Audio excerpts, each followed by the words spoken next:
தமிழ்நாட்டுல 1 கோடி பேரோட ஓட்டர் ஐடியை கேன்சல் பண்ணியிருக்கிறாங்க.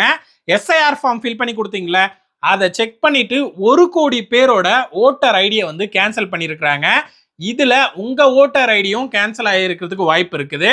இப்போ உங்க ஓட்டர் ஐடி கேன்சல் ஆயிருக்கா இல்லையா அப்படின்றத நீங்க உங்க மொபைல்லையே செக் பண்ணிக்க முடியும்.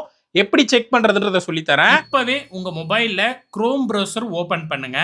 ஓபன் பண்ணதும் அதுல மேல சர்ச் பாக்ஸை கிளிக் பண்ணுங்க. அதுல நீட் கேஐ அப்படின்னு சர்ச் பண்ணுங்க. NEED அப்படின்னு சர்ச் பண்ணீங்கன்னா இந்த வெப்சைட் வரும். இதை கிளிக் பண்ணி உள்ள போங்க. உள்ள போனதும் இந்த போஸ்ட் இருக்கும். அதை கிளிக் பண்ணி கீழே ஸ்க்ரோல் பண்ணிட்டே போங்க. அதுல இதே மாதிரி கிளிக் டு செக் ஓட்டர் ஐடின்னு இருக்கும். அதை கிளிக் பண்ணுங்க. கிளிக் பண்ணதும் இந்த கவர்மெண்ட் வெப்சைட் வரும். இதுல உங்க ஓட்டர் ஐடி நம்பரை என்டர் பண்ணணும்.